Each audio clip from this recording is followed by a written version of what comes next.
వెంకటేశాయ. శ్రీమహాగణాధిపతయే నమః. శ్రీరామకృష్ణగురవే నమః.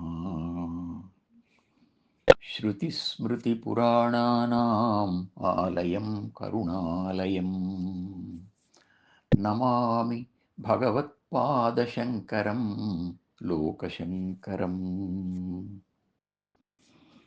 శంకర దర్శనంలో స్తోత్ర విభాగంలో చివరి అంశానికి వచ్చాం. శివ, శక్తి, విష్ణు, గణేశ, యుగళ దేవత, నదీ తీర్థ విషయక స్తోత్రాలుగాక ఇంకా విభిన్న దేవతల స్తోత్రాలు 10 దాకా కనిపిస్తున్నాయి. సుబ్రహ్మణ్య భుజంగ ప్రయాతం, దత్త భుజంగ ప్రయాతం, దత్త మహిమ్నం, కళ్యాణ వృష్టి స్తోత్రం, సువర్ణమాలా స్తోత్రం, మహాపురుష స్తోత్రం, బ్రహ్మానంద స్తోత్రం, అంజనీ స్తోత్రం, హనుమత్ పంచరత్నం అని. హనుమత్ పంచరత్నంలో శంకరులు హనుమంతుణ్ణి హనుమద్ బ్రహ్మగా దర్శించారు. ఆ మొదటి శ్లోకం ఇలా ఉంది: వీతాఖిల విషయేచ్ఛం జాత ఆనందాశ్రుపులకం అత్యచ్ఛం సీతాపతి దూతాద్యం వాతాత్మజం అద్య భావయే హృద్యం. వీతాఖిల విషయేచ్ఛం జాతానందాశ్రుపులకమత్యచ్ఛం సీతాపతి దూతాద్యం వాతాత్మజమద్య భావయే హృద్యం అని. ఇందులో ప్రధానంగా 5 విశేషణాలు ఉన్నాయి. మొదటిది వీత అఖిల విషయేచ్ఛం అంటే సమస్త విషయ వాంఛలను విడిచినవాడు అని. విషయాలు అంటే ఇంద్రియాలకు గోచరమయ్యే జడ జగత్తు. ఈ జగత్తుకు సంబంధించిన అన్ని కోరికలు బాహ్యమైనవి ఆంతరమైనవి అన్నీ విడిచినవాడు అంటే నిజమైన విరాగి అన్నమాట. ఇక రెండవది ఆనంద బాష్పాలతో పులకించేవాడు అట. ఎప్పుడు? దీనికి సమాధానంగా ఒక ప్రసిద్ధ శ్లోకం ఉంది: ఎత్ర ఎత్ర రఘునాథ కీర్తనం తత్ర తత్ర కృతమస్తకాంజలిం బాష్పవారి పరిపూర్ణలోచనం మారుతిం నమత రాక్షసాంతకం. రామనామం ఎక్కడెక్కడ వినిపిస్తుందో అక్కడక్కడంతా హనుమంతుడు చేతులు జోడించి శిరస్సు మీద పెట్టుకొని నమస్కరిస్తూ కనిపిస్తాడు. రామనామ సంకీర్తన ఎప్పుడు వినిపిస్తుందో అప్పుడు ఆయన కళ్ళు ఆనంద బాష్పాలతో నిండిపోతాయి. జాతానందాశ్రుపులకం అన్నారు శంకరులు. ఈ ఆనందం ఆనందో బ్రహ్మ అనే వేదవాక్యంలోని ఆనందం కనుక ఆయన హనుమద్ బ్రహ్మ అయ్యాడు. అలాగే మూడవ విశేషణం అత్యచ్ఛం, మిక్కిలి స్వచ్ఛమైన వాడట. అంటే సంకల్ప వికల్పాత్మకమైన మనోమాలిన్యం లేని నిర్మలుడు, శుద్ధుడు. ఇది పరబ్రహ్మ లక్షణం. అస్తి తావద్ బ్రహ్మ నిత్య శుద్ధ బుద్ధ ముక్త స్వభావం అని బ్రహ్మసూత్ర శంకర భాష్యంలో ఉంది. కనుక అత్యచ్ఛం అనేది పరబ్రహ్మ లక్షణాలలో మరొక దాన్ని సూచించినట్లయింది. ఇక నాలుగవది సీతాపతి దూతాద్యం, రామదూతలలో మొదటివాడు. శ్రీరామచంద్రుడు సీతాన్వేషణ సందర్భంలో వేర్వేరు దిక్కులకు దూతలను పంపాడు. వారిలో సీతాదేవిని జీవుణ్ణి చూచి రాముని అంగుళీయకాన్ని, భగవంతుని రాకను గురించి వచ్చే సంకేతాన్ని ఆమెకు ఇచ్చి ఓదార్చి వచ్చినవాడు గురువు హనుమంతుడే. కనుక ఇతడు సద్గురువు కూడా.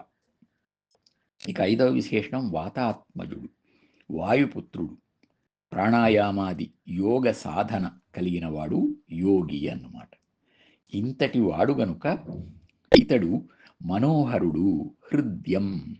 కనుక అద్య ఇప్పుడే ధ్యానిస్తున్నాను అన్నారు శంకరులు. ఈ దృష్టితో ఈ స్తోత్రం హనుమద్ బ్రహ్మ స్తోత్రం అనడం సముచితం. ఈ శ్లోకంలో తెలుగు పద్య ప్రాస కనిపిస్తుంది. ఇది అలవోగ్గా వచ్చిందే. తరువాతి శ్లోకాల్లో ఈ నియమం కనబడదు. ఛందస్సు ఆయన భావానికి లొంగవలసిందే గాని ఛందస్సు కోసం ఆయన తాపత్రయపడరు. భావం పరిపూర్ణంగా అందడమే వారి లక్ష్యం. 2వ శ్లోకంలో హనుమంతుడు అంజనీమాత కుమారునిగా జన్మించి బాల్యంలోనే సూర్యబింబాన్ని ఫలంగా భావించిన కథను సూచించారు. 3వ శ్లోకంలో వాయుసుతుడుగా ఆయన యోగశక్తిని, బ్రహ్మచర్య నిష్ఠను వివరించారు. 4వ శ్లోకంలో ఆయన గురువుగా పెరిగిన స్థితిని వర్ణించారు. దూరీకృత సీతార్తి, ప్రకటీకృత రామవైభవ స్ఫూర్తి, దారిత దశముఖ కీర్తి, పురతో మమ భాతు హనుమతో మూర్తి. రావణాసురుని, ఆ రాక్షసుని వైభవాన్ని తగులబెట్టి రామ వైభవాన్ని వెలుగజేశాడు హనుమంతుడు.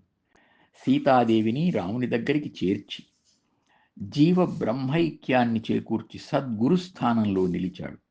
అంతటి హనుమంతుని దివ్య రూపం ఎప్పుడూ నా ఎదుట వెలుగుతుండుగాక అని ప్రార్థిస్తున్నాను అన్నారు. ఇక 5వ శ్లోకంలో హనుమంతుడు భగవంతుడుగానే సాక్షాత్కరించినట్లు చెప్పారు. వానర నికరాధ్యక్షం దానవకుల కుముద రవి సదృక్షం దీన జనావన దీక్షం పవన తపః పాకపుంజం అద్రాక్షం అని తమ జాతికి నాయకుడై ఆదర్శప్రాయుడైన వాడు హనుమంతుడు. రాక్షస కులాలు కలువల్లాగా ముడుచుకొని రాలిపోయేటట్లు తాను సూర్యుడై వెలుగొందినవాడు. దీనులను రక్షించడమే దీక్షగా నిలిచినవాడు. వాయుదేవుని వంశానికే వరమై కీర్తి తెచ్చినవాడు. అట్టి హనుమద్రూప భగవద్ అవతారాన్ని దర్శించారు శంకరులు ఈ శ్లోకంలో.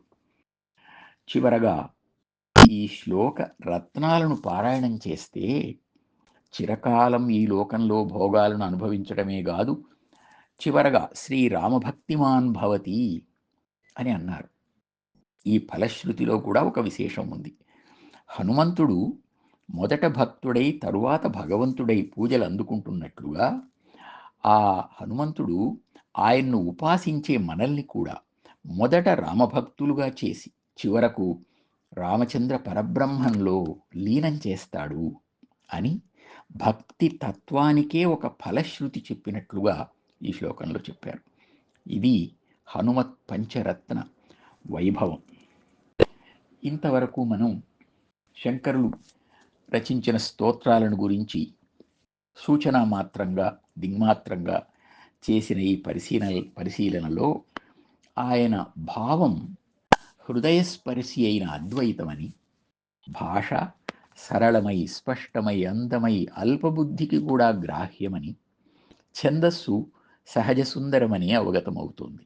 అందువల్లనే శంకరుల స్తోత్రాలను భగవంతుని సన్నిధానంలో చదువుకున్న, మనోహరంగా పాడుకున్న భక్తుల హృదయాలు పరవశిస్తాయి. భక్తి పండుతుంది, ధ్యానం వెలుగుతుంది, అద్వైత అనుభూతి, అద్వైత ఆనందానుభూతి అనుకోకుండా సిద్ధిస్తుంది. ఓం నమో వెంకటేశాయ.